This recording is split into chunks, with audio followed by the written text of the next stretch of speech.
Maya, okay, seriously, picture this. You're an 18th century aristocrat, right? You've got the land, you've got the tea, you've got the fancy coat, but your garden? Your garden is boring. So what do? I don't know. Plant some roses, get a nice fountain. No, boring. You build a 50-foot tall stone pineapple. Wait, a pineapple?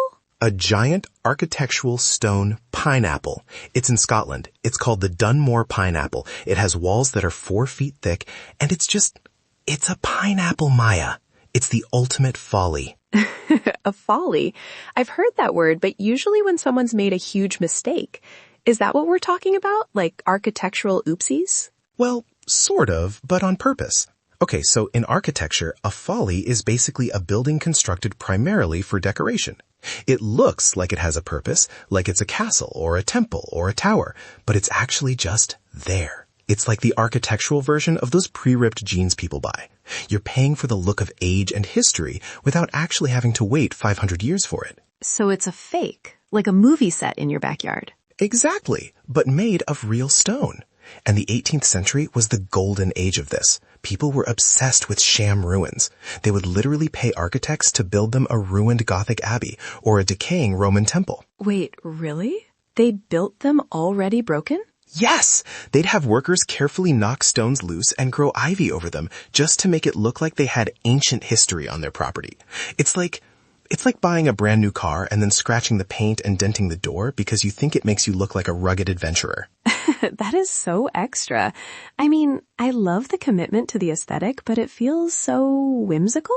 Oh, totally whimsical, but also kind of deep. The word folly comes from the French folie, which can mean madness or silliness, but it also used to mean delight. It's a delight building. Like the Swallow's Nest in Crimea, it's this tiny neo-Gothic castle perched right on the edge of a 40-meter cliff. It looks like it should be guarding a kingdom, but it's basically just a vibe. It's interesting, though. You mentioned the 18th century. Was it just about showing off wealth? Mostly, yeah. But there's a fascinating side to it.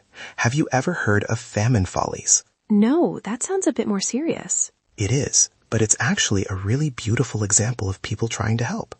During the Great Famine in Ireland, the wealthy landowners wanted to provide relief to the starving population.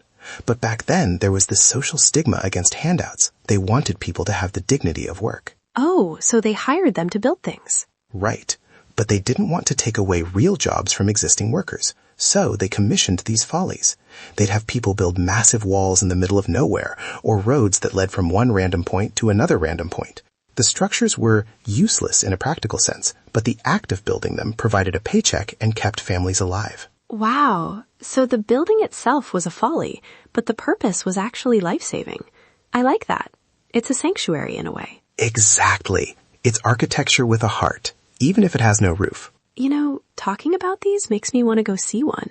It feels like a secret club of weird buildings. Oh, we have to. There's one in England called the Rushton Triangular Lodge. Everything is in threes. 3 sides, 3 windows on each floor, 3 triangular gables. It was built by this guy who was obsessed with the Holy Trinity. It's like a stone riddle. Okay, Leo, slow down. I can barely keep up. Honestly, I love that we do this.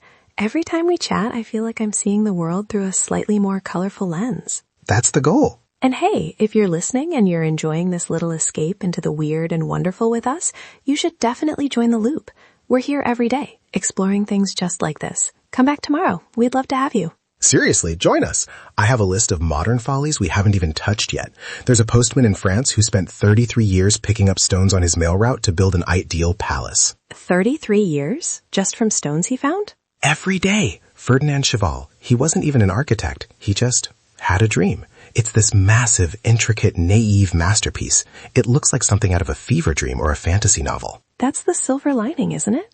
In a world where everything has to be functional and efficient, a folly is it's a celebration of because I wanted to. Precisely. It's the human spirit saying, I know this doesn't make sense, and that's exactly why I'm doing it. I think we could all use a little more of that folly in our lives. Well, this has been a delight. Literally. Stay curious, Maya. Always. See you again tomorrow, everyone. Stay curious.